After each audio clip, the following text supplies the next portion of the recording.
Well, welcome to episode 8 of Popcorn and Booze. A very special episode this week. I am your normal co-host, Vince Eustace, sort of stepping into not host role, but interviewer role, because I said we have a very special show. We are going to be delving into the career of your favorite host. He's a rapper, actor, comedian, man does it all. Needs no introduction. Your favorite host, Laren Moore. Yay! What's going on, kids? Yes, What is going on? So yeah, we're going to do a little interview, and in-house interview, sort of like you said. Sway did Eminem, and I guess I'd be the Sway, you'd be Eminem, since this is sort of your whole operation. You're the boss man, so yeah, man. And career-wise, I wish it was like that too. I wish. Yeah.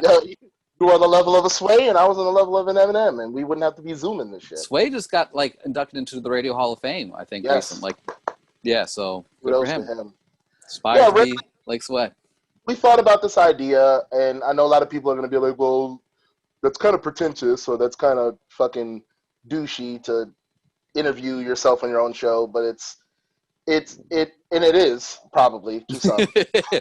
I mean, you made no bones about who you are as a person.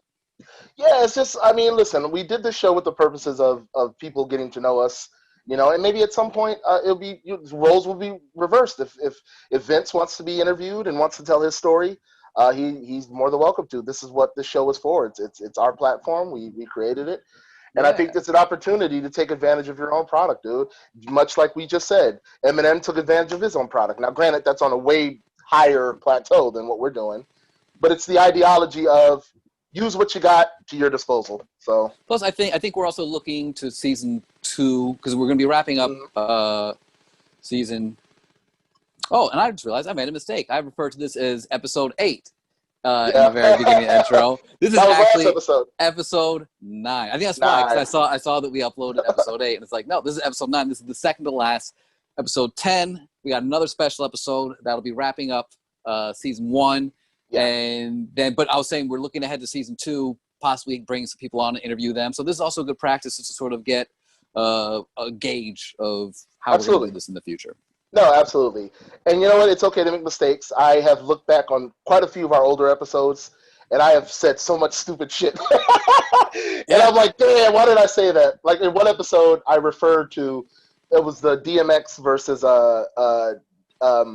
Snoop Dogg verses that they did, and we got to the portion where Snoop did the song Beautiful that Pharrell produced and is on, and Uncle Charlie Wilson's on that song, and I referred to Uncle Charlie Wilson as being a part of Earth, Wind, and Fire. He was a part of the Gap Band, folks. Gap Band. And I actually caught that while you said it, but then you kept talking, and it was like, it's fine.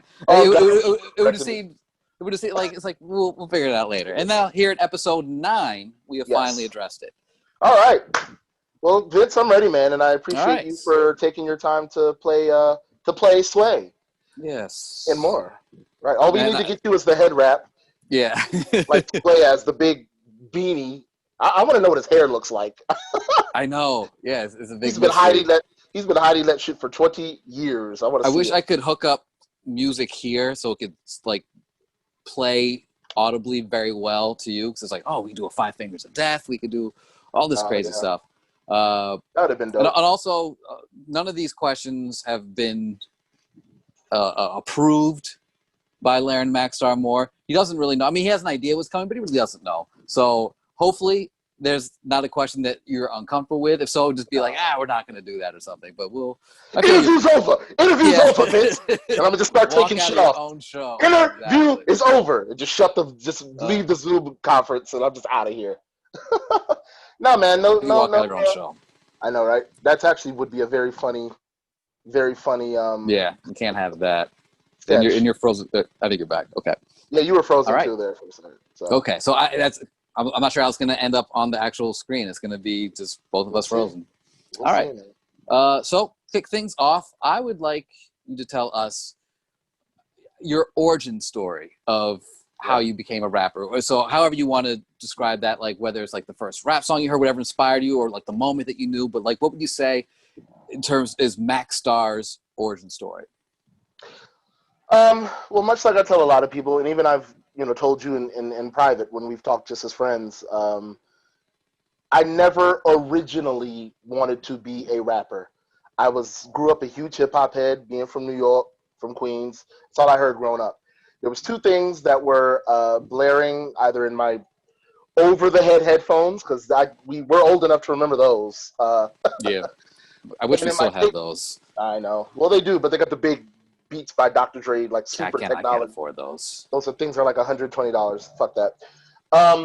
But just the regular fucking old school. I had a Walkman and so blaring in those headphones or on that radio station in New York growing up, it was one of two things. It was either the New Jack Swing movement. I don't know if you're familiar with that. The whole it's my favorite. One of the greatest eras of music, late 80s, early 90s. Into the mid 90s ever, almost well into the late 90s. Thanks to one of the proprietors, or the proprietor, as they say, Teddy Riley.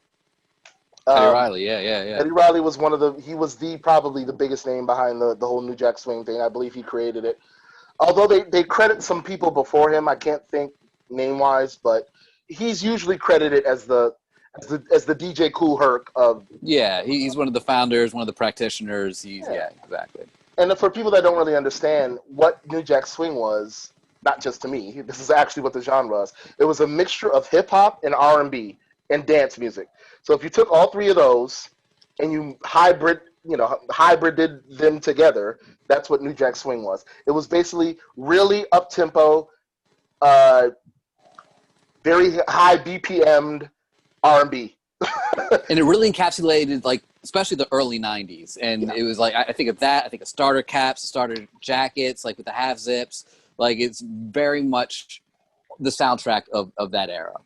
It was great. And it started in New York, much like hip hop did. A lot of everything musically urban kind of started where I'm from.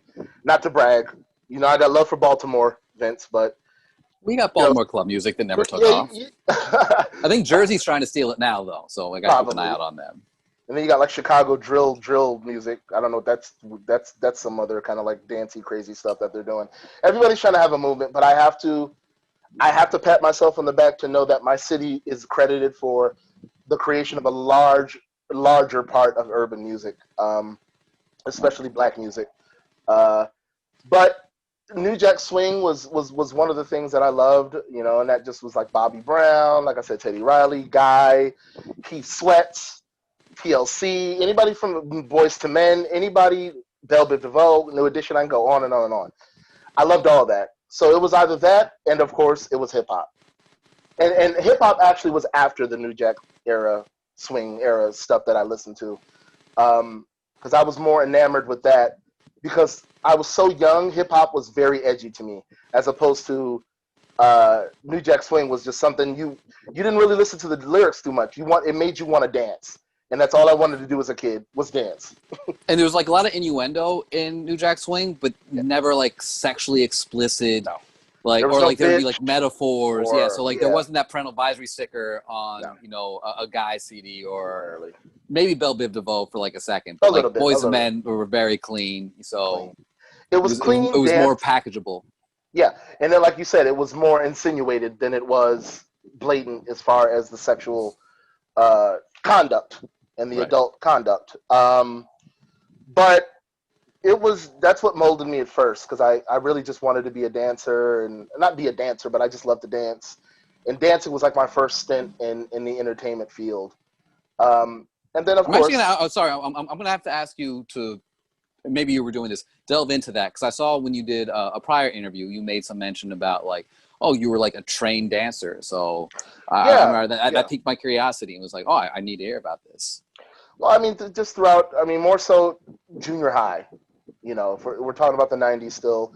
Like in my earlier, I guess, adolescence phase. Like, I always attribute age 8 or 9 to being the creation of Laren Moore, the entertainer, Max, because Mm-hmm. it seemed like right around that time, things were inspiring me from what I remember. I don't remember it entirely, but I just remember, like I said, around that time, hip hop and New Jack Swing and a lot of cartoons and a lot of movies during that time had my eyes like this. I was just like, it was new to me as a kid, and I just, it was right around that time in elementary. I just kind of remember. And listen, I tend to think I was born with a gift, and I say that humbly because I do this vicariously through, I was raised Christian. I'm not a super religious man, but I do believe in God. And I believe that I'm living vicariously through what God blessed me with. So I do believe I was born with this gift, with gifts, plural, the jack of all trades here. But I don't know that because I don't remember much before a certain age. So I always think like right around 8 or 9 was the time where I was just like, oh God, I want to be an entertainer. Like, look at all the stuff on TV and all that. As far as the dancing, it was just right around junior high. I started taking dance classes because I always had rhythm and I used to always be at barbecues or at a family event. I was always the one on the dance floor or in the living room doing the running man and doing all these old school dances and all this shit. And all my family were watching me and they laughed. And then my older cousin, who I always mention her in every interview, just about every interview I've done. I mention her. My cousin Sudia, who's a little bit older than me. I also attribute her to getting me into music. If we're just talking about music, really getting me heavy into music because I used to steal. She had a box of cassette tapes. There were hundreds of them of hip hop and again New Jack Swing because she loved that as well. She was but she was already a teenager. So she Mm-hmm. was really living that life. I was just listening vicariously through her or listening on the radio back in New York. Or even when I got here to LA, it was the same thing. Because I was born in New York, but it was a lot of bouncing back and forth from New York to LA before I even ultimately lived out here. But the origins of obviously Queens. So I always say thank you to her, Sudia, because if it wasn't for her selection of music, I wouldn't have gotten into that type of music either. Because I don't know, who knows what I would have been listening to then. But it was her influence and her recklessly leaving a bunch of unsolicited, even bootleg cassette tapes from the bootleg man laying around to where I could listen. Yes, kids, I'm old enough to remember listening to cassette tapes. So think about that for a minute. And then, of course, CDs. She would leave CDs around, and I would just listen to them. And that's kind of what just got me, if we're talking about it from a musical standpoint and even a dancing standpoint. I just loved beats. Beats was always my thing. I used to always like the sound of music, instrumentals.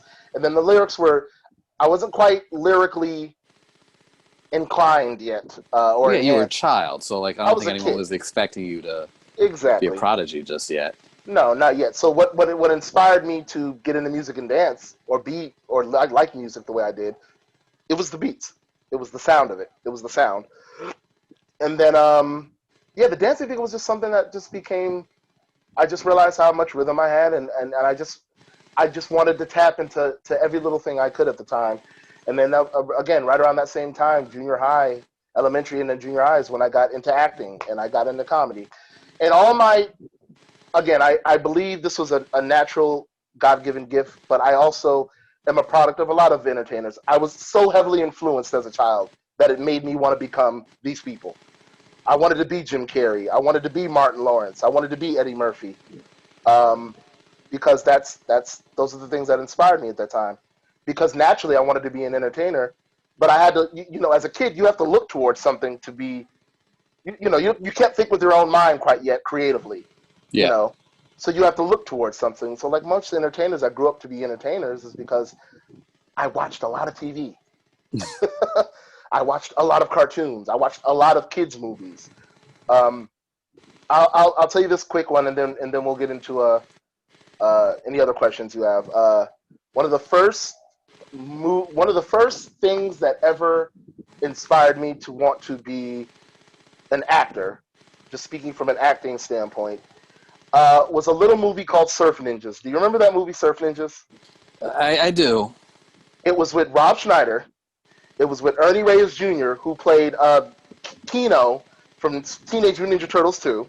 Mm-hmm. That kind of made his career kind of big. His dad was already a big, famous martial artist, Ernie Reyes Sr. So obviously through nepotism, he got a son in there. And then his son didn't become a star, but he started doing movies. He was in Ninja Turtles, like I said, Part 2.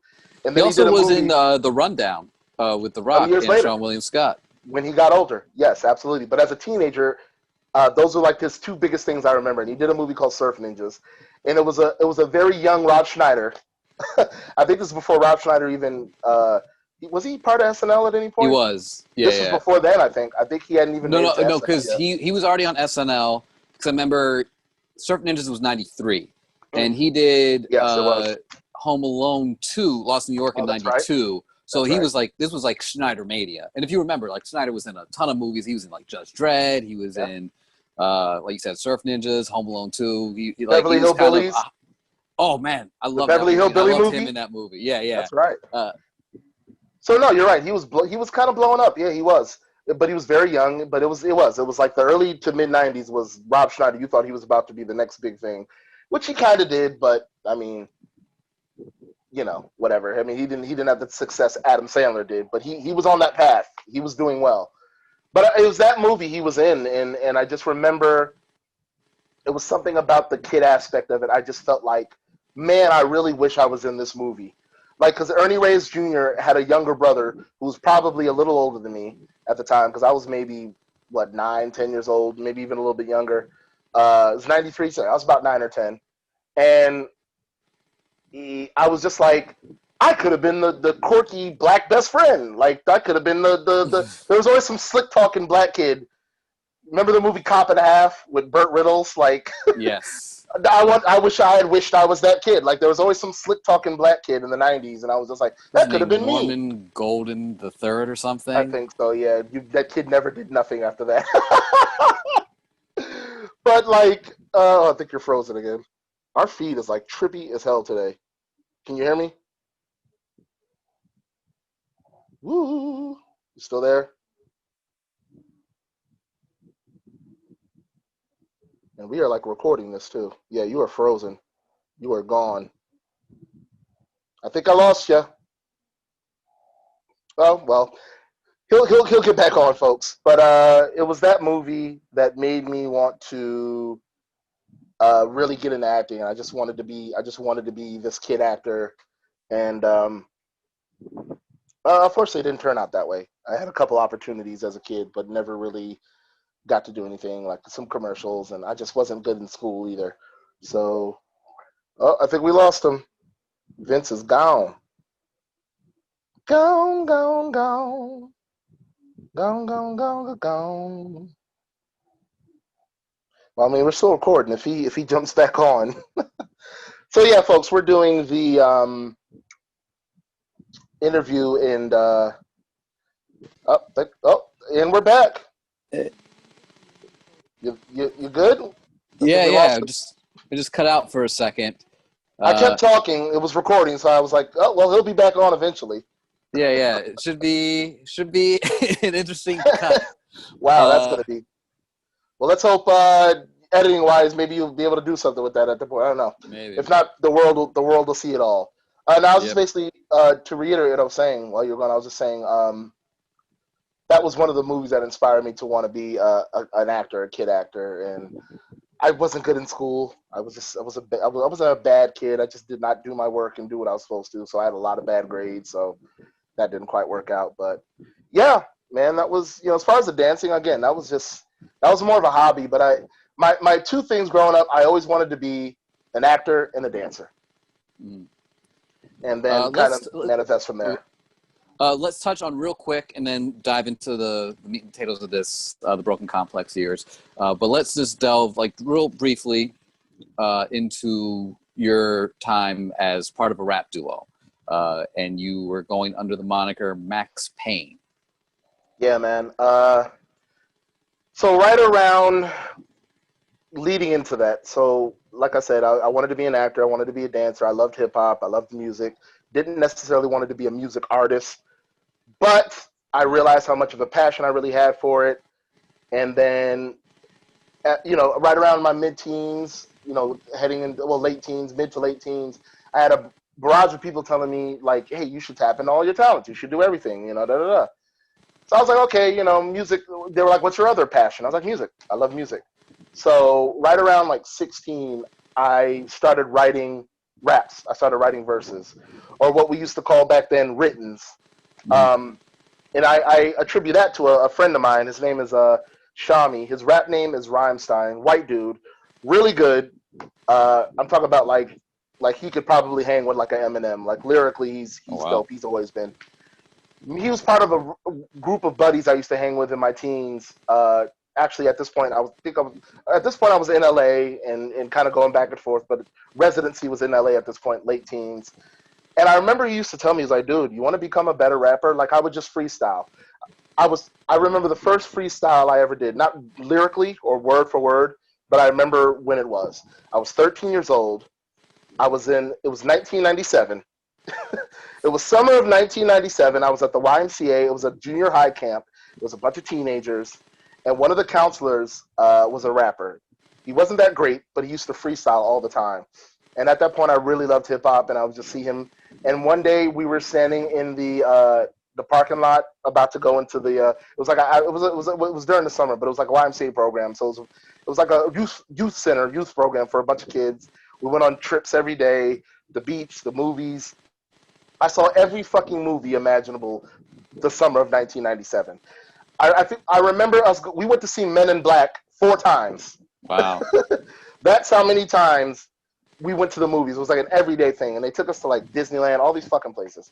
But we were in the parking lot, and he just looked at me and said, yeah, just bust a freestyle. And I spit the worst fucking shit. It was like some 1, 2, 3, skibbity bit boo, skibbity beat B. I think I even probably ripped some of Snoop Dogg's verse from what's the song with him and Dre, the big one? 1, 2, 3 into the flow. Snoop Dogg. Oh yeah. What is the name of the song? Why am I blanking out? Nothing but a G thing. Nothing but a G thing. I think I ripped some of the verse from that even. It was just this very simple, simplistic nursery rhymey shit. And I remember the counselor kind of looked at me like, okay. And in my mind, I'm like, dude, fuck, I'm 13. I ain't no lyricist. Like, da-da. Yeah. So that was really the starting point when I was like, okay, I can at least rhyme. I know how to rhyme. And then again, a couple of years went by, and then right around 16 is when a friend of mine was like, dude, you need to start writing. He's like, if you want to get better, write writtens. Just write random verses, do a lyrical exercise. And I was like, all right, cool. So I remember that same night I went home and I wrote my first verse. Again, I don't remember it, but it was at the time I started really listening lyrically to hip hop. And just thank God we come from an era where lyrically rappers were good. So I was learning from the best. I was listening to the Biggies. I was listening to the Eminems. I was listening to the Redmans and the Ludacrises and all the people, Nas's. And I was like, okay, to be a good rapper, these are the certain formats you have to use, the structures you have to use, the multisyllabic rhyming, this, that, and then hence the birth of me becoming a lyricist, because I just took what knowledge I had and learned the structure of hip hop, real good hip hop lyrically. So the first written I ever wrote was just a lyrical fucking just craziness, and my friend was like impressed. And from that point on, I was just like, all right, dude, I could do this lyricist thing. Like, I listen to real hip hop. I'm a hip hop head. I know what it takes now. I didn't know before. Now I know. So right around 18, I was still doing the acting. I was still doing the comedy. Really wasn't much going on with that. And I was getting a little bit defeated about that. And I realized at this point how good of a rapper I was and how good I was musically, even making songs or formatting. I hadn't recorded yet. I hadn't been in the studio yet. But I was like, okay, well, this is a good launching point. And I remember I just woke up one day and I was like, fuck it, I want to be a rapper. I don't want to just do it. I just don't want to do it as a hobby anymore. I was just like, fuck this acting and this comedy thing, and even the dancing. I was like, let me try the music, the music route. So I really started writing. So I went from just writing verses, and it was literally just like that. I just literally woke up and was like, I'm tired of acting. I want to try rap now, professionally, not just as a hobby. So Right. I remember I wrote my first verse, and I formatted it in like song. I wrote a hook over like beats. It was like other instrumentals. It was like a CD, a burned CD. Yes, kids, we used to have to burn CDs with a dial-up modem internet, which to burn a CD it took about 2 weeks to get at least whatever 5 or whatever fucking 10 songs you wanted on it, and there was a limit. And if you ran out of space, you either that one song was like half the song, or you just couldn't put it on that CD, on that blank Right. CD. Yeah. So I had always had a CD of beats, and right around the end of 2002, I think I had just turned 19. I was working, or I used to, actually, at the time, yeah, I was working at, I used to work at this kiosk where we would give away tickets for live audience shows. For instance, Jay Leno, The Tonight Show, Jimmy Kimmel, whatever show was popular in that time, even actual sitcoms. We brought this up, like Hanging with Mr. Cooper, or whatever the fuck was on during that time. Yeah. Yeah. Friends, whatever early 2000s show was out. And I remember while I was working there, 2 of my friends were working in the park at the time. And I used to meet them. I'd get off work, and it was on City Walk. It was at Universal Studios. But it was on the City Walk. They worked in the Universal Studios, so they would come out of the park and they would come on the City Walk, meet me. And I remember this. I remember my friend Ron bringing out this very aggressively freestyling, eager kid named Daryl. He went by China though. And they come to meet me, and he just comes out. He wore glasses, kind of nerdy looking black kid, but you could tell he was a hip square, is what we like to call him. And I remember he comes out freestyling. He's just rapping, not very good. He wasn't saying nothing really great, but he was just rapping. But with gusto, just his conviction intrigued me, because at that point I was like, I want to be a rapper, but I think I'm scared to do this on my own. So maybe I should look into being in a group. But I wasn't even thinking about a group type situation. I just wanted to be a rapper. But I didn't want to be a solo rapper. So I don't know what the fuck really I was thinking. But when I saw this kid, he was a little bit older. I was 19 at the time. I think he was about 20, 21. He comes out, and my friend Rom's like, hey, this is China. And I was like, oh, hey, what's going on? Nice to meet you. And he's like, oh, I'm a rapper. I was like, oh, dope, I'm a rapper too. So I remember we were leaving, and we were walking somewhere to like the bus for all of us to go home. I was living in North Hollywood at the time. And I think he was living somewhere in like downtown. And we freestyled all the way to the bus stop. We walked down the hill. We left City Walk. We're just rapping. We're rapping and rapping. And we just realized we were bouncing off each other. And again, lyrically, I was a little bit better than him, even with the freestyling. But we bounced off of each other so well that by the time we got to the bus stop, we looked at each other and were like, yo, let's start a rap group. And he was like, dope, fuck it, I'm with it. And I was like, yeah, me too. And in my mind, I was also like, okay, so I won't be entering this rap game as a fucking loader. Like, I had no responsibility about myself as a 19-year-old. So I was like, how the fuck am I going to do this? So when he agreed to be in a group, I was like, okay, I have something I could latch onto to help with my confidence. Because as good as I was with rapping at this point, and as musically inclined as I had never professionally, industry-wise, been involved in anything as far as musically. Acting, kind of. Musically, no. So hence the birth of The Usual Suspects. And we didn't think of the name that day. We exchanged numbers, and I remember me and him met up maybe a few days or maybe even a few weeks later. I don't remember. We're talking about 18 years ago. But we linked up, and I remember me and him we would take the bus everywhere because I didn't have a car, so I was just taking the bus. We were busing it. And I remember we were sitting at the bus stop. We were like, yo, we got to think of a cool rap duo name, like a group name, And it was inspiring for us to do this whole rap duo thing because at the time, it was the fucking mecca of rap duo groups. You had the Young Guns out during that time. You had Smiles and South Star out during that time. Smiles and I remember. Sounds of Sartar. Their song was great. I love that song. The Yeah. one hit single they had. You had the biggest rap duo group during that time. You had Clips, of course, and then of course Redman. You had Meth and Redman. You had Medman. Mm-hmm. So it was the early 2000s was the mecca of duo rap groups. So I was like, so in our minds we're like, dude, it's a surefire thing, and we're pretty good. We're young, two young black dudes. Like we're hip, we're good looking. I was like, we could at least get what Smiles of Style Stars get. That was our ambition at the time. We were like, if we could just make it to where Smiles and South Star at, like we'll never get to like a Neptune's Clips, Clips, they were signed to Star Trek. And during this time too, let me, on a side note, I was the biggest fan of the Neptunes and Pharrell. Everything they did musically, every artist that was under them, their Star Trek imprint. I had merchandise. I had a fucking shirt with Pharrell's face on it. When it was cool to have like artist face on your shirt, We used to do the Star Trek because every interview or anything, like Pharrell was always doing this. So there's like a bunch of pictures of like me and my buddies in college all just being like, and they're like, that was me, dude. That was me, dude. I had everything musically at that time was the Neptunes. It was hip hop, and all I ever wanted to be was one of Pharrell's artists. Him and Chad, the Neptunes. And then right behind them, I was like, if I can't make it to the Neptunes, I want Timbaland.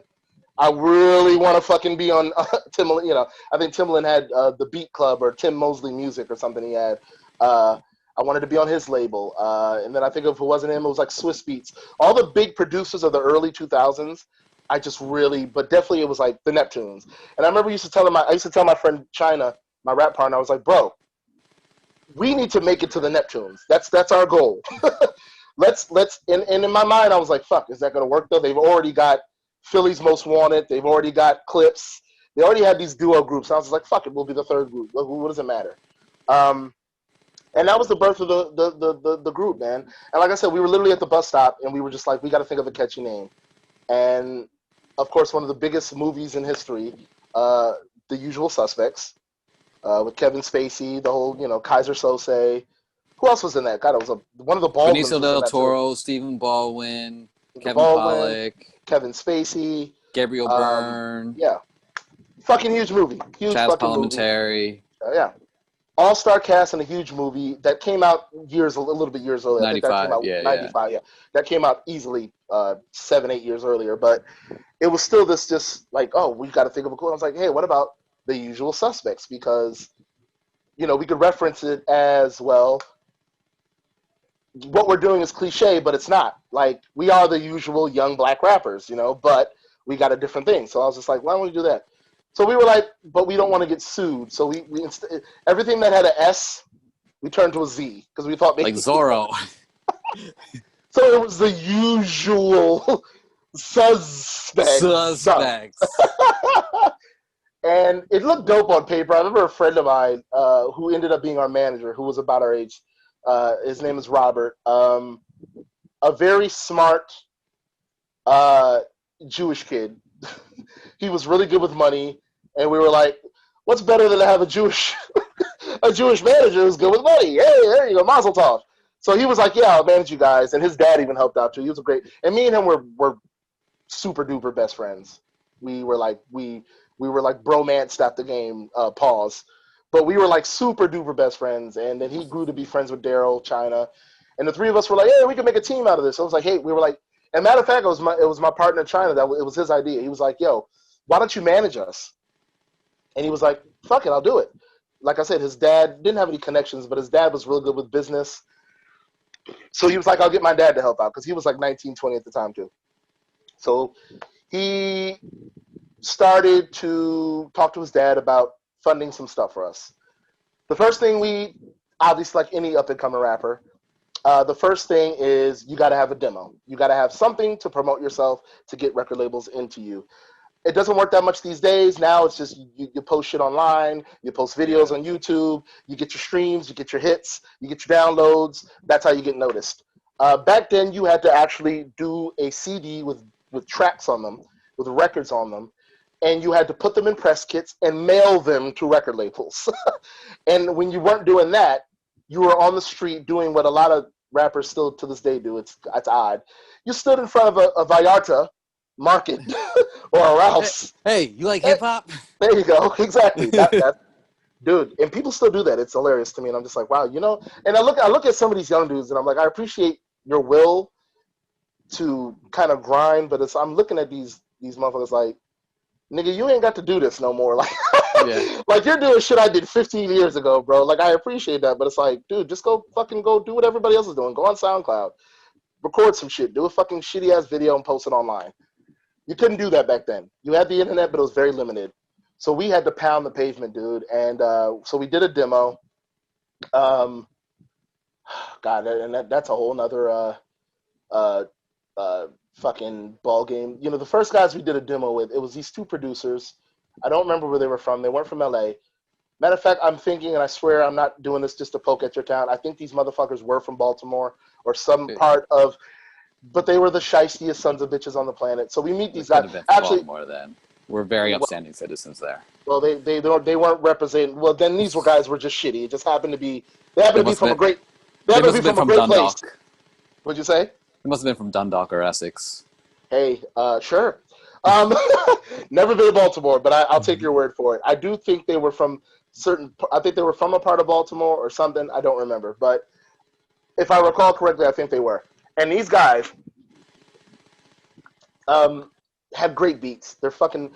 So Robert found these guys online on like Craigslist or something when Craigslist was just becoming a thing. I think he found them online, and they were like, "Hey, yeah, bring your boys over to. We have a living, you know, we have a little in-house studio set up in our apartment." And he was like, "Why don't you guys come?" Because we had to buy beats. We didn't have any beats. Mm-hmm. Like right now, I got hundreds of unused beats that I've had for 5 years and counting up until now. I get free beats like it's nothing now, but back then it wasn't. There wasn't the Max Star of today, where I have still producers. Max Payne. I was the Max Payne of that time, which, by the way, came obviously from the video game that was on PlayStation. But I was like, well, if we make it, I don't want to be sued, so I'm gonna not spell it the same way. It's gonna be Pain, the actual word Pain, instead of like Major Pain, the actual last name, because I didn't want to. You know, I was trying to. I was at least smart enough to like, hey, if we get in this, we don't want to be getting sued. So we got to be legit about our business. So we meet up with these guys, and they play beats for us, and the beats are fucking amazing. They are absolutely amazing. And I'm looking at China like, yo, we finally found somebody who could do some beats, because like we were dealing with people before. We had came across a few people that were calling themselves beat makers, and they were absolute trash.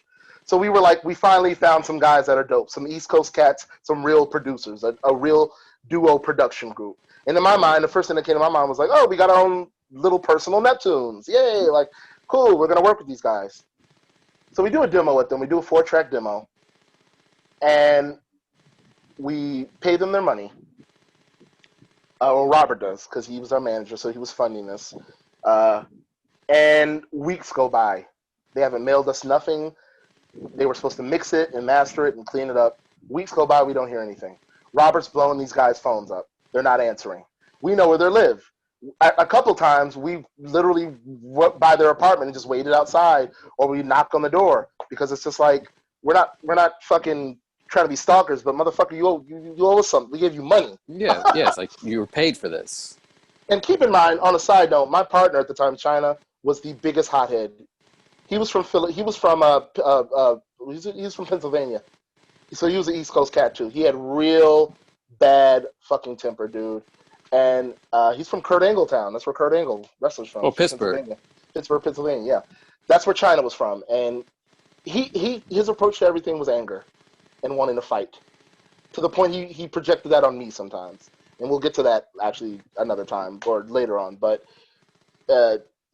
we're waiting on this music. We never get it. These guys are clearly kind of fucking us. Pause. They're literally kind of they're swerving us and being shicey with us. And I remember finally, after weeks and weeks of this nonsense, Robert got one of them on the phone somehow, and they were talking about they were out of town. So Robert's like, well, you know, we paid you, dude. Granted, there was no contract. We should have like maybe signed something. We didn't. We were just young. We were like, we trust them. Let's just give them the money. They gave us the beats, but they owed us also recording time. Mind you, that was the first time I had ever recorded, by the way, was in those guys' living room. That was the first time I ever got on behind a recording mic. And I remember it was so interestingly new to me, but I felt like but I also felt like I was meant to do this. Like I didn't have any jitters. I wasn't really nervous. He was like, okay, it's time to do your verse. And I kind of put the headphones on and I was like, so this is, I was like Kevin Nash when the NWO, when the Outsiders got to WCW. So this is where the big boys play. That's what was going through my mind. Did you misuse the term adjective as well? Oh, did oh, that's right, he did. No. Oh, that's right, yeah. No. I just remember saying to myself, like, wow, this is how it feels to be a recording artist. It's something I had never dreamed of being. I just wanted to be an actor. I wanted to be in front of a camera. I didn't want to be behind really a recording mic, but it just manifested that way. So cut to that day, he gets him on the phone, and the dude is just giving us mad excuses about how they're out of town, they got da-da-da-da, and Robert's like, dude, we owe you, but we gave you money. Like, we need our project. And I'll never forget China, my rap partner. He just grabs the cell phone, a flip phone, kids. He grabs my friend's Robert's phone out of his hand, and he just gets mad hood on this dude and just starts laying into him. We want our motherfucking shit, nigga this and nigga that, and he's just going off. So now him and the dude are now having a battle.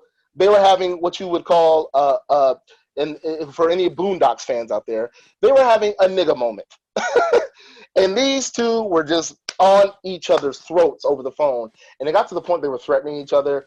My friend China was like, we were at City Walk, because we used to just go up there and hang out, because it was just fun to do that. And I was working there during that time. We're literally like in the parking lot up at City Walk at Universal, and they're cussing each other out. And he's like, man, just come meet me. We'll fight right now. I want my shit. It was crazy, dude. And I'm sitting there watching this like, God, this is not gonna end well. I don't believe it's gonna end well at all. Long story short, we ended up getting our shit. It took a lot of coercing and a lot of, when we get it, the mixing and the fucking engineering is trash. Trash. Our vocals are dope. Our lyrics are dope. The beats are dope. The production is shit. They did nothing to it. They literally did nothing. They didn't compress it. They did no fucking, they did nothing to it, dude. It was just like, here, this is what you niggas wanted, this is what you get. Bam. And it was just one of the worst fucking sounding demos. But we were so proud of it, though. We were so proud of it, and we didn't know, at the time I didn't know the engineering aspect of production. I knew you just laid vocals down and then they cleaned it up, but I didn't know that process. So we were just fine with this shitty 4-track demo. And we shopped it, and people liked what they heard, but they just didn't like the production. And because of that, a lot of people were like, you guys are dope, but this demo's like, where'd you guys go? And we would have to explain to them that we literally got fucked around by some dudes. So the whole me and China saga ended horribly. I don't know if you have a question pertaining to that before we get into, so I can get to the conclusion of the me and China era, is what I like to call it. Just you can touch on that real quick. How that? I mean, I don't want you to delve into if it's like a sore point. We don't have to like delve too much into it. But no, not a sore point now. Maybe then at the time. Like I said, China was just he had a horrible temper. He took nothing with a grain of salt. He was a fun-loving dude when he was in a good mood, but I really think he was like bipolar or something, because he would just be cool one minute, and then when his ghetto radar went off and that East Coast in him came out, we used to always talk about that too, because I was like, I'm from the East Coast too, so we used to always talk about like, us, and you even be from the East Coast, you know how it is, like us East Coasters, we do have a temper, we do handle shit assertively, but he was just out of control with it, and it was to the point people were like, he's gonna fuck up. I mean, nobody's really using this term back then, but it was getting to the people were like, dude, he's gonna fuck up your bag. Like, he's gonna fuck up the bag for you guys if you get signed with his temper, the way he talks to people, the way he talked to you. He just handled nothing professionally. It was just 0 to 60 anger. And it was just, you know, and I wasn't the easiest to deal with. I said this on my boy Davion's show. I'm not going to sit in front. I was a very spoiled, very lazy 19-year-old, 20-year-old. It's not like I wanted everything handed to me, but it was just more so I really didn't want to work for much. I wanted to work more than he did musically, but I did not. You know, I was a very selfish kid, and that angered him, and that angered a lot of people. And as much as I wish things would have happened for me and him, guess I'm kind of glad it didn't. I think we would have got dropped by so many labels for arguing amongst ourselves, like his temper, my laziness. People would have been like, "Fuck these dudes," you know. Unless we were making millions and millions of money, unless we were putting up clips numbers, we wouldn't have made it. Period. We just wouldn't have, and he would have been a big part of the reason with his temper. And it was just months and months and months of this. I remember there was a couple times me and him almost got in a fist fight because he would just. I remember one time we were at a friend's house with Robert, our manager. Poor guy. I feel sorry for Robert because he used to have to play mediator and referee between us so much. But, you know, China would initiate a lot of it because he was just this fucking violent, aggressive motherfucker that thought that was the best way to handle everything. And I remember we were rehearsing for a show, and it was just getting to the point where he would say stuff like, "Well, I think I'll be at the show, but I don't know if I'm going to show up." And I'm sitting there thinking to myself, bro, we're a fucking duo group. It's the usual suspects. It's not just Max. So if I show up to this fucking venue and it's just me, they're gonna be like, "Where's the partner that you signed up with you?" Like, we're a group. We're both the artists, so we have to come together. And he would just play off of that. He just knew that if he didn't show up, it would fuck me up. And he was just being childish and vindictive. And he pulled that shit out of rehearsal once, and I kind of called him out about it. And believe me, that's all it took. He just wanted to fucking find a reason to get at me about something. I remember he like shoved the shit out of me, and I shoved him back. And then we're in our friend's house, literally about to have a fight. And I'm looking around, and and it was a girl I was kind of not dating, but kind of hooking up with at the time. Her name was Monica. I'll never forget her. And we're fighting, literally. Well, not really a fight, but we're tussling somewhat because he shoved me in her house. And I remember she screamed like, "Oh my God! Ah, go outside!" Yes, folks, she was white. And so you got these two black dudes fighting in her apartment. She's like, "Oh my God! Ah! Get outside with that!" And I'm so embarrassed, and I'm like, "Dude, are you really gonna push me in this woman's house? Like, are we really about to do this?" So we had to go outside, and shit like that just happened a couple times. So here's the conclusion, the last straw for me and for him. And I told the story on my boy Devin's show. Months and months of just butting heads, him sick of me sick of him. Leading up to this point, I was told by multiple people, "Laren, you need to just go solo." They kept telling me he's not even that good of a rapper. They were like, "You're really good. Lyrically, you're good." I was thinking of all the hooks, mostly. I was arranging the songs. They were just like, "You don't even fucking need him. Like, just be solo, dude. Like, you have a better chance." Because I was like, because people were like, "Yeah, he's gonna fuck your bag up," you know. And I was like, "All right, I'll think about it." But I was loyal to him because this is what we started. So we had signed a shoddy-ass bullshit independent deal with some Jamaican guy. I can't remember the dude's name. He had this little independent company. He didn't know how to make beats. He didn't know how to mix, but yet we were just like, fuck it, maybe this will go somewhere. He had a couple other artists. We were recording out of his apartment. I'll never forget, he had an apartment in Koreatown. We used to go drive out to Koreatown and go to his apartment. And I remember one of the greatest things China ever did was press him one day. We were in the studio, and at this point we had gotten no beats, no real production. Like, we hadn't done shit. We had been sitting on this man's label for like months now. And China was like, "Listen, so when are you going to give us some beats or make beats?" Like, he had made no beats, nothing in front of us. He was not proving himself to be an actual producer. So China was like being very angry and aggressive in East Coast, but warranted at the moment. He was like, "Yeah, but we need beats. When are you going to make a beat?" And I remember the Jamaican dude just kept, he was just fumbling and stumbling and was not giving us any answers. He kept making excuses. And I remember China was just pressing him, dude. It was the funniest fucking thing. He was like, "Where the fuck are your beats?" He was like, "Nigga, make a beat right now. Make a fucking beat right now in front of us." And dude, I remember the dude, I'll never forget. The dude, he had like a mixing board and a booth set up. And when China got to pressing him, you know, I was the calm guy. I still am to this day. I don't, unless you get me to that level, I don't pop off so easily. But China didn't give a fuck. And I remember China's popping off, and I'm watching these guys.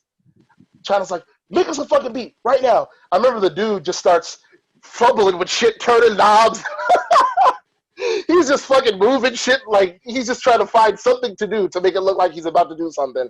And I'm looking at this dude like, bro, just stop. You don't know what you're doing.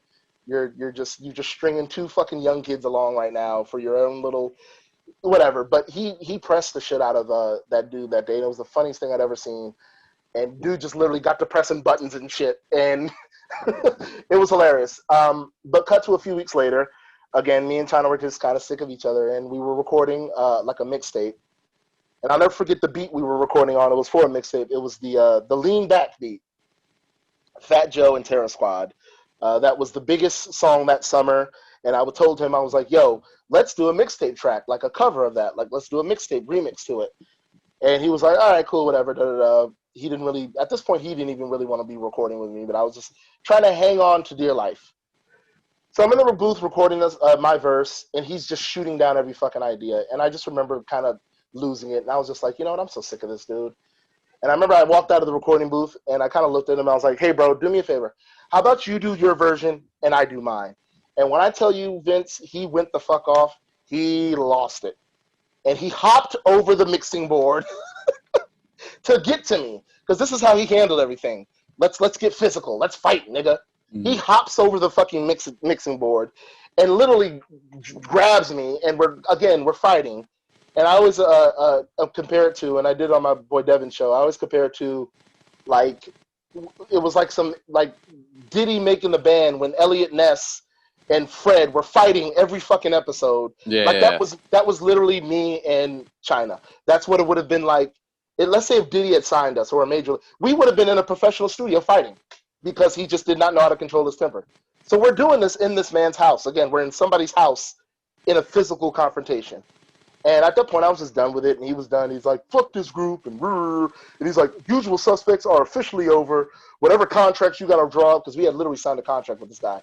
He's like, whatever you got to draw up, and my Robert's there, my manager, my friend, and he's kind of like, whatever, just fucking calm down and cool off, let cooler heads prevail.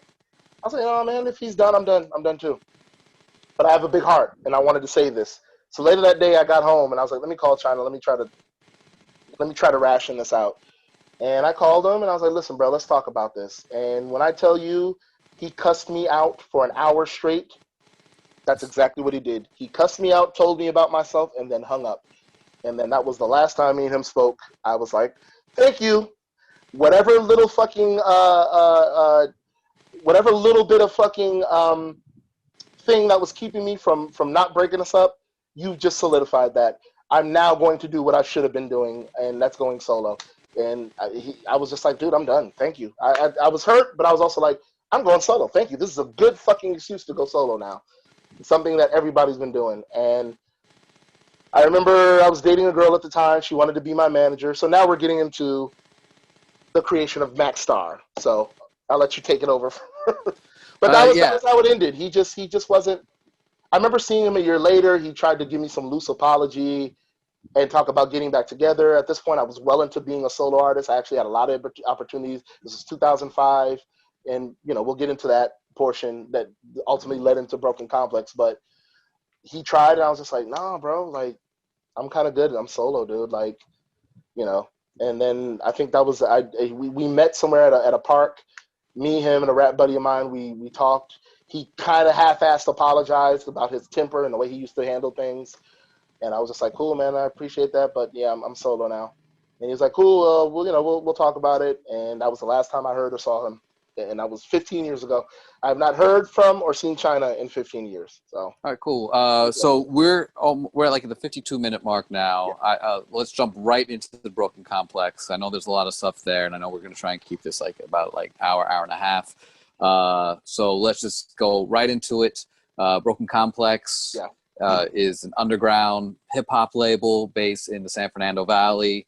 DJ Hoppa is the owner of it, and you were saying that he was sort of the DJ for Hopsin and Funk Volume, and that's sort of how he kind of made his name. His mark, yeah. And you were signed to them. You were able to do videos, be part of a not a group. You were a solo artist, but you got to collaborate with a bunch of collection. underground artist. So just tell us what it was like working kind of like that step up from, Jamaicans not making you beats to like, you getting out there, and like videos being put out there, getting views, getting clicks, albums being released.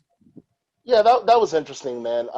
Once I obviously made the decision in '05 to be solo, it was grind time, and it was about 2 or 3 years of me trying to get signed to a major label. I had my experiences where I almost did. I worked with a lot of, from 2005 till about 2007, and then right around 2008, right around 2007 and 2008, I literally took a break from music because I had so much personal shit in my life going on. I could not even record. There wasn't a lot I was doing. I was doing a couple studio sessions, but it was nothing really of any importance. A little bit before that, from 2005 till about 2007, I had a very good run where literally I had multiple A&Rs from major labels interested in me. And just because of timing, even financial issues, the leaving and parting of ways of certain A&Rs that I was working with, them being fired from a label, them trying to start their own label. There were just so many transitioning things to where it really didn't happen for me like that. But I did a lot of showcases for a lot of record labels. I worked with an A&R. I'll tell this quick story because this literally all leads into the Broken Complex days, the beginning days, because it's my solo run. I'll tell a quick story. I had an A&R that wanted to work with me. He was signed to Interscope. My girl I was dating at the time, she was managing me. She was giving him music. He loved it. He was like, I think your boy's really good. This was, summer '05. And I remember him telling me that as much as he liked me as an artist and as good as he was, he can't do anything with me right now because he's busy working on 50 Cent's Massacre album.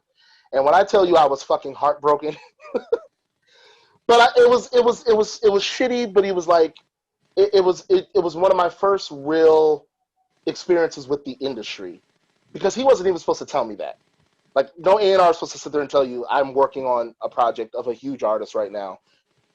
But that's how much it meant to him to want to work with me. He just did not have the time, and I was just crushed. And I had experiences like that, and then there was years and years of just almost getting to the plateau, and it just never happened. So I got really defeated about the whole music thing right around, like I said, 2002, 2007, 2008. A lot of personal issues in my life was going on, and I couldn't even do music. And I kind of left it alone. And then right around 2009, once things, my living situation got better, my financial situation got better. At this point, I was in my mid to late 20s, so I was a lot more mature. I felt I had wasted so much time. I was like, I have to find an outlet. I'm not getting any younger. I have to find some type of way to get this popping the way I want to. So right around '09, I used to go to a bar which is still there. It's a different name now, but back then it was called the Little Rock. It's a bar in Tarzana, off of Reseda Boulevard near Ventura. And I was going there because they had like a really cool karaoke night. So I love doing karaoke. Still to this day, I love doing karaoke. And because I've always been a ham. I've always wanted to be a performer. I would like do karaoke and like would rock the crowd like as if I was at a concert. Like I just love performing.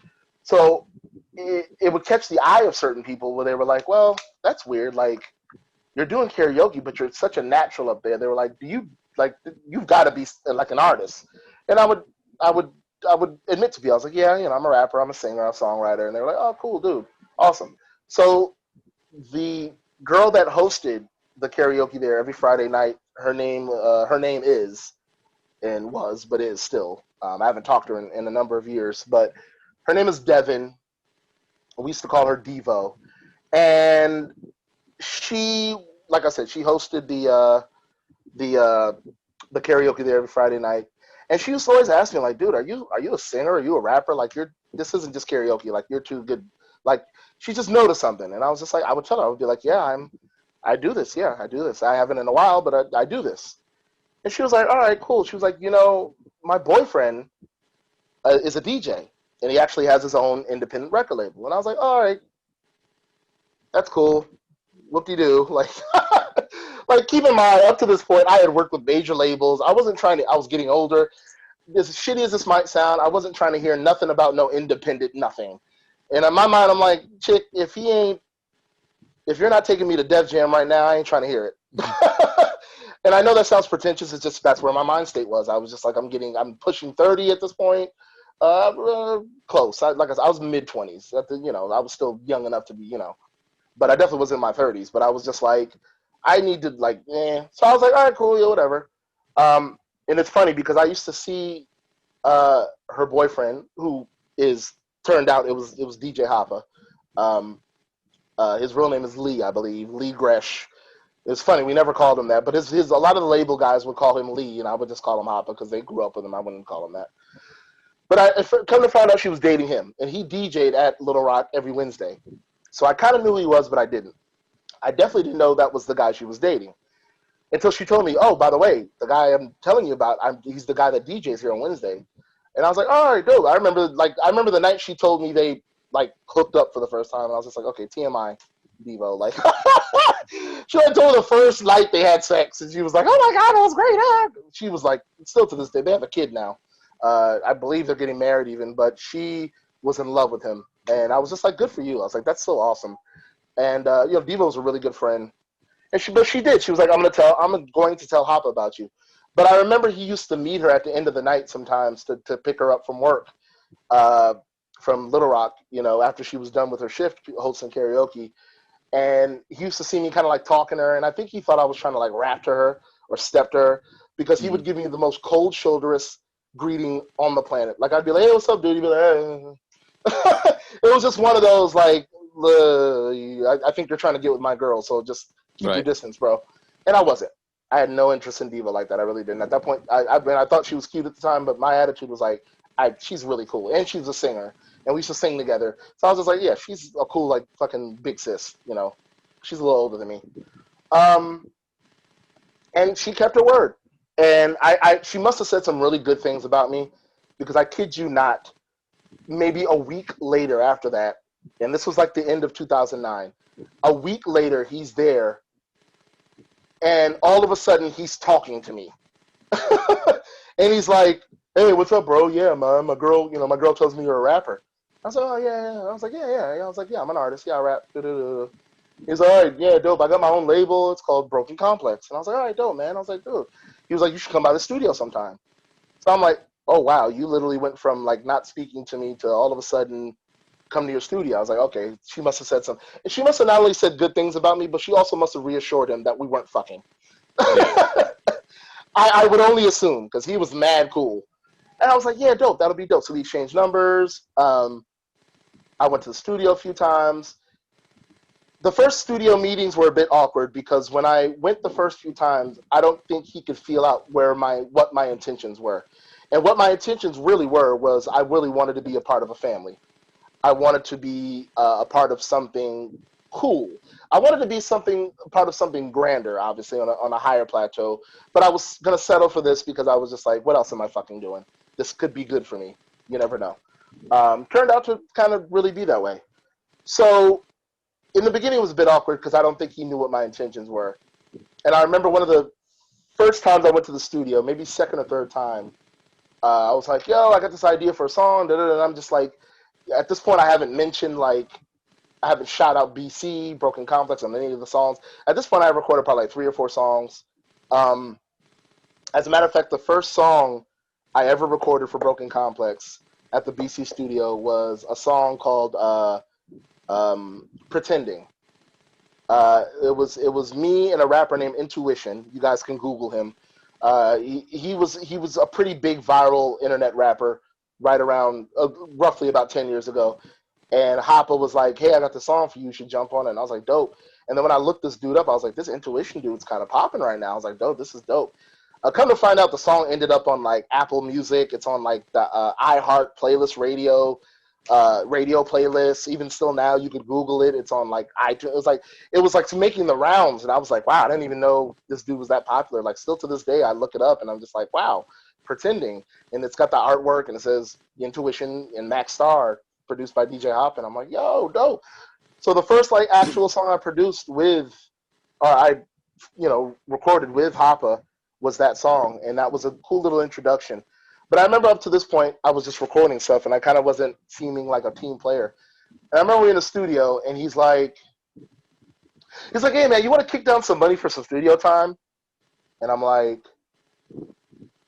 "No, not really. Like, nah, not particularly." And he's like, "Oh yeah, man, because like I really can't be giving out like free studio time." And he just starts kind of not laying into me, but he starts just laying down how like he can't be letting people use studio time and this. And at this point I'm already like, okay, this is gonna crash and burn before it even starts. And I'm like, listen, hold on, slow down. And I had to literally reassure him. I'm like, dude, I'm not trying to just suck up studio time and be a dick. I'm trying to build a situation between me and you with a DJ. And like, at this point I told him, like, if I ever go on tour, like, you'll be my DJ. Like, I was really trying to like to have some camaraderie. But I'm still sure to this day, I don't know, I have not seen him in years, but he was just a very walled up person, very walled up, very untrustworthy. He had been burned by a few people. Some of those people I'll mention in a few once we get deeper into the Broken Complex thing. But it was just, he wasn't trusting where I was going with this, and I had to reassure him. And then once I reassured him, it was like all good again. And I remember maybe a week later, he we were at Little Rock having drinks, and he walked up to me, he was like, dude, you want to be a part of Broken Complex? Like, do you want to be an artist? And I was like, fuck, dude. Yeah. I was like, fuck it, dude. Again, in my mind, I'm like, another independent situation. And immediately I had PTSD flashbacks of the Jamaican dude. And I was like, here we fucking go again. Like, okay. Because at this point he had proved that they had an actual studio. He does beats. I was like, okay, this might be something different. So hence was the birth of Broken Complex, Max Star, and I hadn't signed a contract yet. It was a handshake agreement, is what we did that night, and then it was off to the races. And then your first mixtape, I believe, was on Broken Complex. Correct me if I'm wrong. Was it Gentleman and a Scholar? Yeah, that was on Broken Complex. That was on Broken Complex, but before that, we did the compilation album. Right. So the first major project I did with BC, maybe about a few weeks after he told me to be a part of the group, was the BC album with the entire record label on it. So it was me, Laz, Clean. We had a female rapper named Syra. I'll get into her in a minute. She was something else. I think I looked her up, like, because she's not in the video for the intro, but she's on the song for it. She's on the song, I was like, I was curious. So I looked her up, and like, I think she's like won a Grammy or something. She was on a Skrillex track. She's friends with Skrillex, which will tie into why she was something else. But we'll get into her in a second. Matter of fact, I'll explain to you why she wasn't in the video. It was just. Well, tell us now. Like, this is like we're talking about. Girl was a mess. Like what happened? Like, well, Syra, like I said, it was me. These were all the label members at the time. It was me, Minus, frizzy haired Hispanic dude. He's the first rapper on the intro video. Laz, he's the one with the high pitched voice. Clean, bald headed dude with the glasses. Uncle D, he used to always wear the fedoras. He was the smut rapper of the group. If you listen to some of the Uncle D shit, it is just. He did not give a fuck.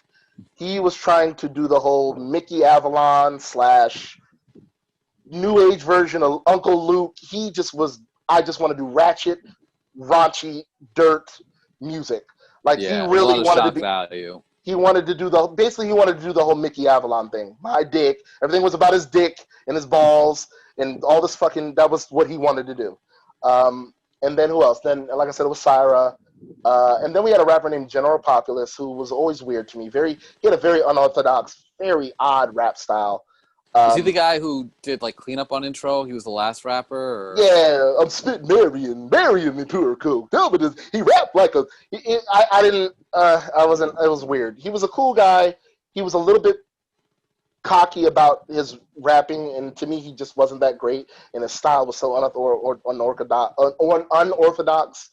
And he tried to do this acid rap, like, I think what he was trying to go for is like Deltron, the Homo sapien rapper, where it was this very acidy rap. psychological, logical, various, mean. When I speak these, I always say spacey ass rhyme. I say everything with lewd, logical, astronomical. Like he was trying to do this whole space rap, spacey rap shit, and it wasn't working for me. But he was there too. So we start doing this album, and at this point, let's talk about Syra. We start doing the Broken Complex album, and keep in mind, Hoppa had already been working with Syra. He had done, I think, 2 projects with her prior to, so she was a BC writer, quote unquote. You know, to reference my own lyrics, she was a BC writer. She was friends with Hoppa, and I remember she was from New York as well. Her rap style, another kind of unorthodox. I wasn't a big fan of it. She was okay. She used to do the whole jazzy her thing. She would sing. She was a singer as well, and I think her style. She was trying to very much be like Lauryn Hill, the way she rapped, her cadence, her very unorthodox rhyme patterns, which was like she would do. It wasn't like A-B or A-A-B-B stanza type stuff sometimes. It would be like A, then she would jump to a C, and then come back to the A, and then it was just this weird rhyming. It wasn't a very continuous. She had no continuity about her rhyming. Which like there's Freeway. A lot of rappers. I was going to say, there's a lot of rappers that have made a living off that. Freeway's one of them. Even Kendrick can be like that sometimes. He's not Kendrick he's a syllable rhymer, but he can do that. But he executes it perfectly. She didn't. I'm gonna be honest. I liked Freeway, but even his was very at times. Was just like, huh? Wait a minute. I forget. I think Marcellus Wiley mentioned it on like TV once, like one of his ESPN shows when he was working for ESPN, and he like mentioned it, and I was like, oh my god, now I can't unhear it. Now every time Freeway raps, I'm like, oh, like he'll and then like the third word, like the third verse or the fourth one will just be a completely different thing. Yeah. That was Syra. And her cadence was incredibly annoying. Her voice was okay. She tried to have that raspy, like I said, she tried to sound like Rod Digga and Lauryn Hill. I think those were her inspirations. And those are great inspirations to have, especially Lauryn Hill. But I think for her, and she was a white girl, I think for her, it wasn't, how do I say this without making this so much a racial thing? I just think her being white, it just didn't resonate well. I was going to say, she sounded, I don't want to pile on her. She has a Grammy, so she's got something going on. But when I listened to her on the intro track, since I was already familiar with the video, when she came in, it was kind of jarring. I was like, whoa, like where's she at? Yeah. Where did this come from? And because it was so unorthodox, like, I grant it was a platform for everyone to do their different styles, but it was kind of like, oh, I just was not prepared for it. And I also thought she sounded white. Not that she sounded like, she didn't sound like, oh my god, like a white girl, but like she wasn't. You can kind of tell. You can be like, oh, she's probably white. And I think that's what the problem was. I think she just didn't have that urban oomph that just black artists have and black women have when they rap. And I think she tried to replicate that through like somebody she idolized, because she's about our age. So it's about right if she would have idolized somebody like Lauryn Hill. That's our generation. So it just was unorthodox. And you know, one of the best verses she had is on a song that's on the BC album called Get Back. It's me, her, and Laz. And I do the hook. It's the one that goes, get back, watch your head, we rip trap. It's just, and the Hoppa's beat is fucking money. It's just this really hard-hitting fucking, like, lyrical club banger that during that time you could have played in a club and it probably would have, it was like some Annie Up. Like, if you listen to it, it reminds you of M.O.P. Annie Up. Just this hardcore, lyrical hip-hop, but yet still a club banger.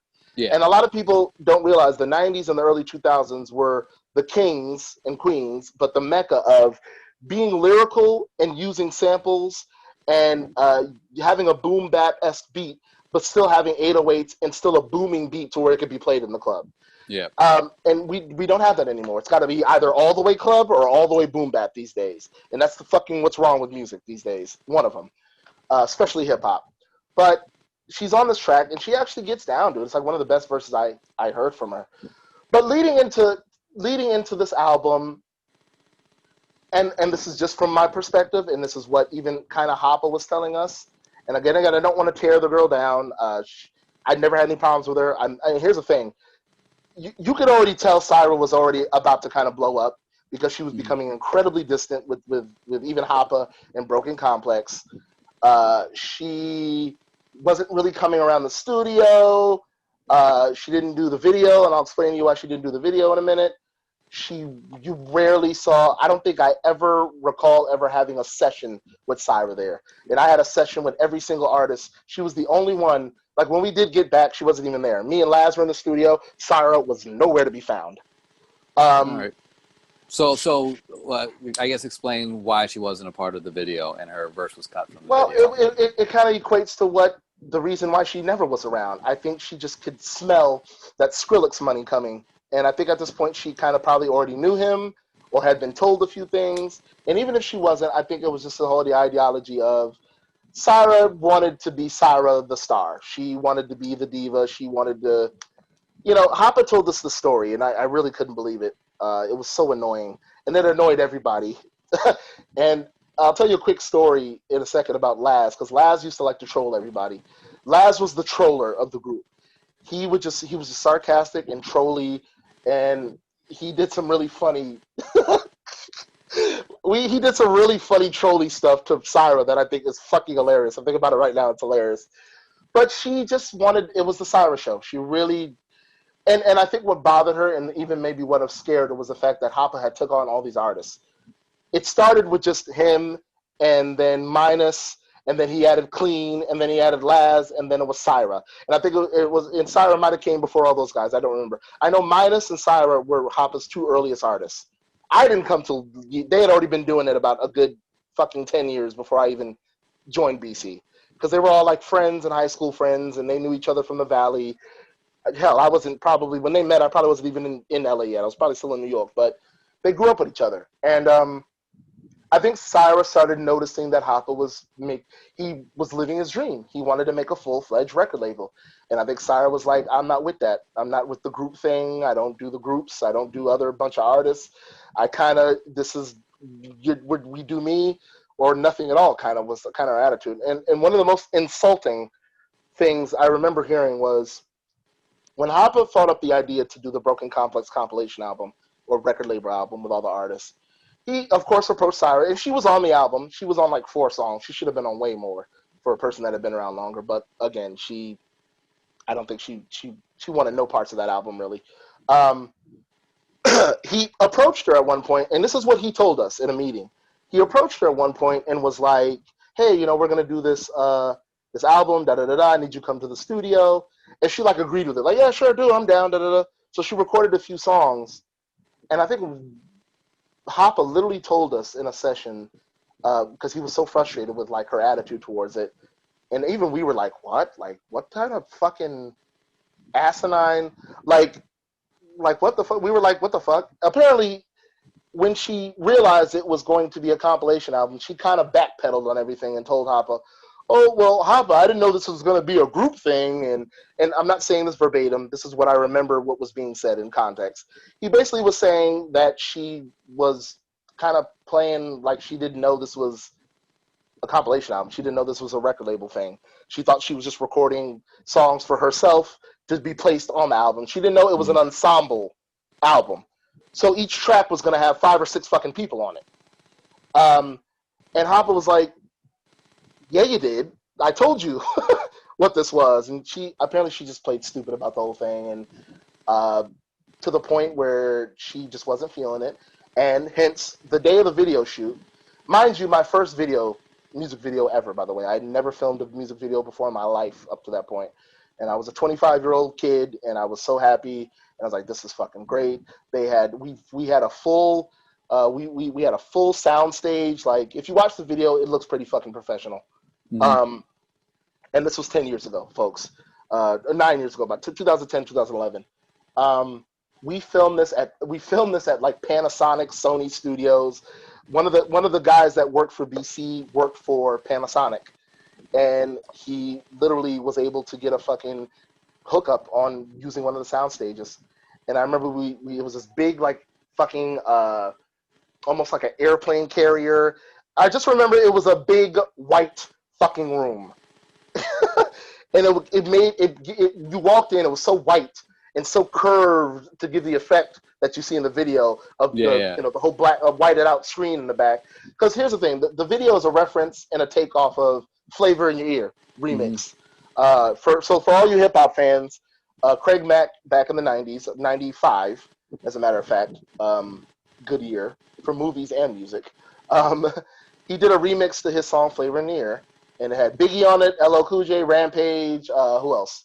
Busta Rhymes went last because they say the best rappers always go last, even though Biggie had the best verse on that entire song. Sorry, Busta. Even DJ Flad said that Busta was like... Yeah, but we can't listen. I'm not going to listen. I'm not saying that Vlad isn't right there, but I'm not going to Vlad you can't stand Vlad. Folks, he's got the worst opinion. He's got the worst opinions. I got to say this, and Vince, I always highlight this whenever we bring him up, because we bring him up quite a lot. Vince cannot stand DJ Vlad. I mean, I can. It's just like he's annoying. I take his opinion like with a grain of salt, especially when it comes to hip hop. Even though he's a hip hop reporter, or just music in general, because he's like, oh, Michael Jackson only had like 2 classic albums, or like Nas is terrible at making beats. He only has 1 classic album. He's a bad beat picker. Yeah, and then he'll be like, oh, and then Nas did Ether like right after Pac died. It's like, no, like there was a lot of years in between. He 2001. Like yeah, like he's just all over the place, and it's like I feel as an esteemed hip hop reporter as he claims to be, he should sort of know some of this stuff. He should, and I think his thing is he just kind of wants to set his own precedence and his own path on things. So I think he kind of just is random about shit to make it seem like he's the only one with this opinion. But that could be annoying. Like, you can't just do that. Like, yeah. Anyway, back to the video. But not, it was a takeoff that. It was a takeoff Flavor in Your remix. It was, matter of fact, it was a shot for shot remake of the video. If you watch the video, so for all the viewers, and I know Vince, you've seen it, but watch it again. Watch the Flavor in Your Ear remix video. Because Hoppa's on the couch with the baby. And yes, and then, so Minus, which, by the way, this was all mixed up and unacceptable for me, but I accepted it because what could I say? It wasn't my choice. But everybody represented a rapper in the original video.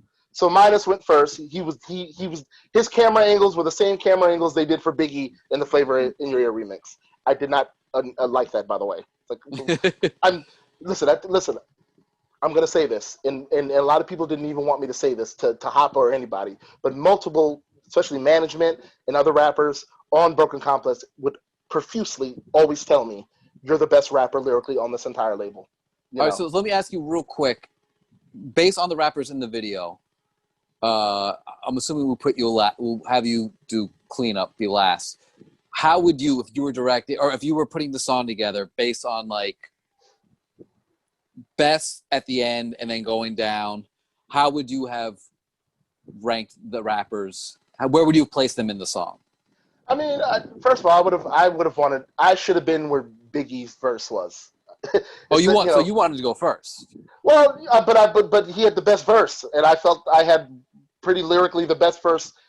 Listen, if you listen to the intro, hands down, I feel, and I've been told this, I have the best, most aggressive verse on that fucking intro. But also feel it worked well within the song. I felt like by the time it built to that, like by the time it was like it was a good placement for it. Not to say that it was like that ranked that low, but it was like, oh, that was like the right energy boost. Almost like when you're running a relay, it's like you want sort of like the fastest guy to maybe be like sort of in the middle of the pack to like sort of extend the lead. You're absolutely right. From a build-up standpoint, I loved it because I was like, oh shit. The anticipation of my verse used to give me chills because I knew it was coming. Especially when we performed it live. And once it would get to Clean's verse, I would be like, okay. Once it got to Clean, I was like, boy, the beast. Here comes, like Brock Lesnar, here comes the fame, baby. Like I knew. And especially the way I start my verse off so aggressively with my little catchphrase, like, oh, I'm a BC rock. And so it worked out. But I'm just saying, like, lyrically, it should have been where the rappers were. But Minus did Biggie's part. I think Laz was it Craig Mack, maybe? Yeah, I think Mack was second. second. Then it was Rampage, and then Rampage, I think, is third. And then I was LL Cool J's section. Because Okay. LL Cool J sits in the chair, and I think he does the couch thing with I think he does the couch thing with Diddy. I know for sure LL Cool J's rapping in the chair, and there's a couple scenes where I'm rapping in the chair. So I think I'm inserted where LL Cool J is. I don't know where the fuck Syra would have been anyway. She didn't even show up. But it's placed that way. But the even general populace, I think his shots were mimicking Busta Rhymes. You know, Gotcha. again, misrepresentation of lyrics, but fuck it, whatever.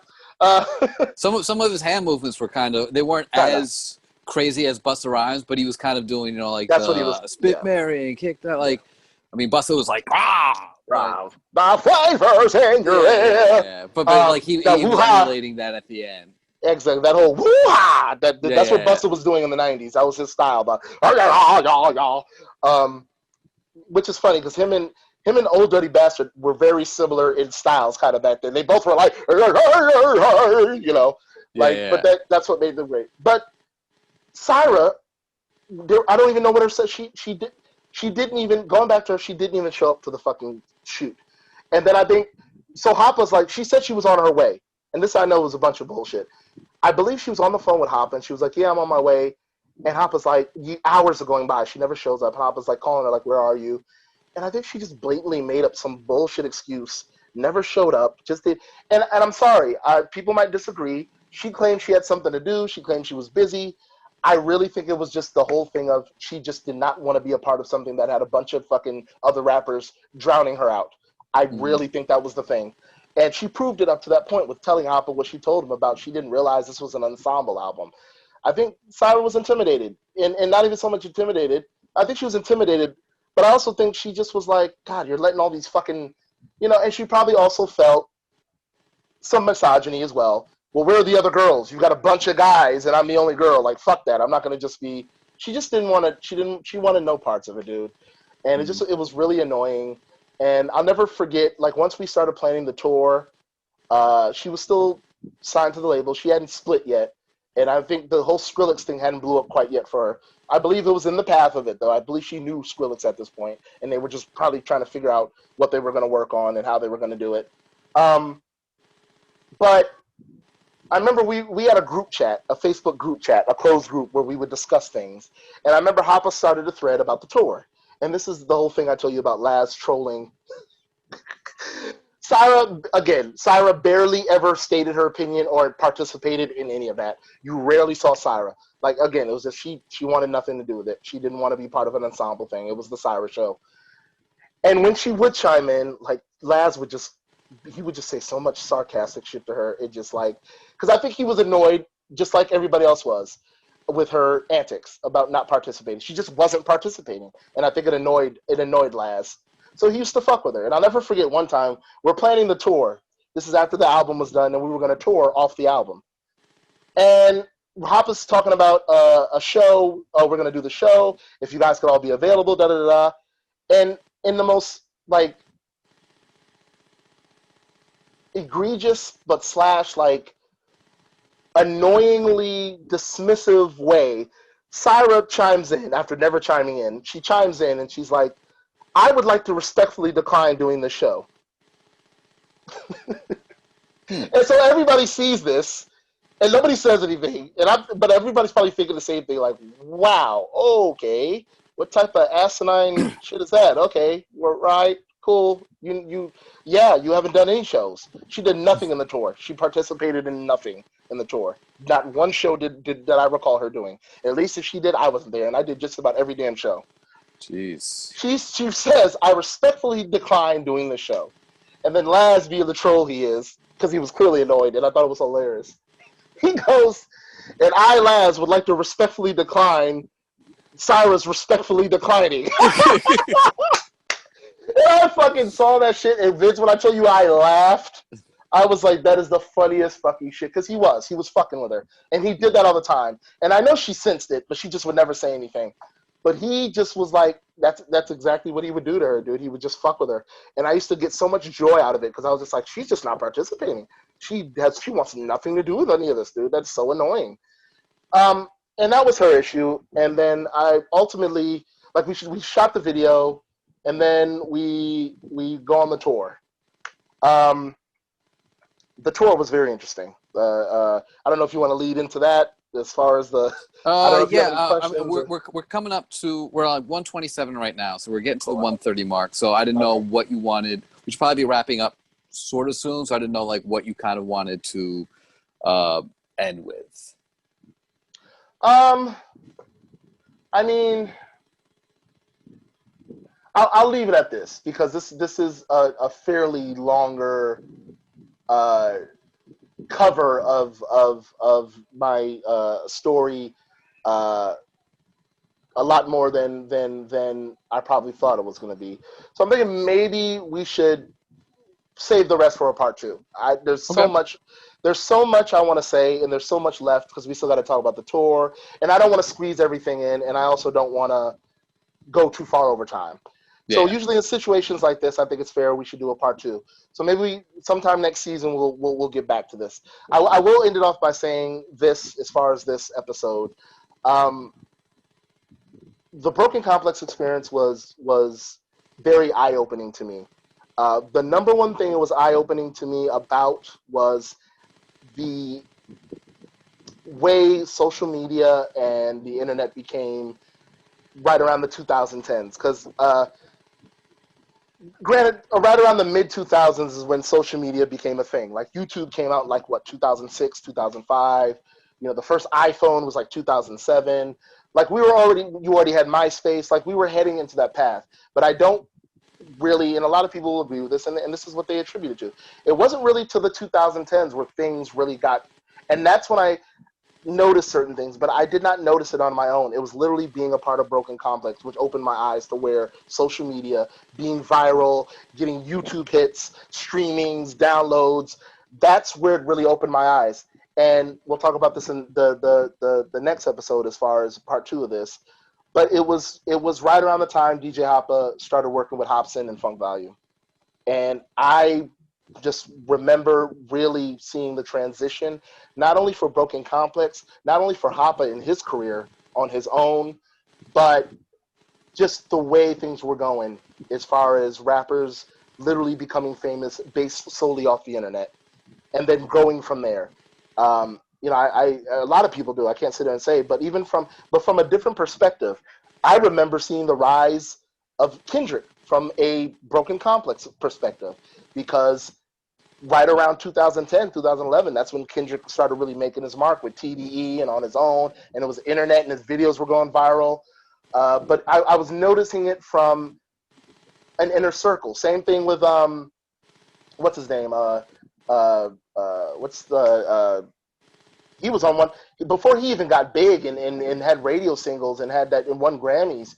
He was on one of our pod. We did a podcast. We would do a music playlist podcast, a Broken Complex, and what's the white rapper? Starts with an M. Mac Miller. No, not Mac Miller. Macklemore. Excuse me. Boy, I'm getting old. Forgetting people. Yeah, what happened to Macklemore? The fuck is he at? But, you know, before he got big, he was on one of our playlists. He was on one of our podcasts. Nobody even knew who he was. He was on a Broken Complex podcast. And it was because of the ties Hoppa was making with going on tour with Hopsin, because Hopsin was blowing up and they were touring with those guys. So my perspective was just crazy. I was really noticing the change in hip-hop from a viral internet standpoint. And it was exciting and intriguing and invigorating, but it was also so defeating. It was such a defeatist attitude I had, because I was just like, why am I not these motherfuckers? Like, why? Like, Broken Complex was kind of on the rise at that time, but it was just still a sense of it was like the Hoppa show. Like, I don't feel like we were getting a rub the way we should have been. And I also don't think he was making much of an effort, you know, but... You know, I heard a lot of, you know, I don't put anybody's business out. I'm never going to do stuff like that. I heard a lot of personal things about Hoppa, which was what people would explain to me was the reason why he did certain things.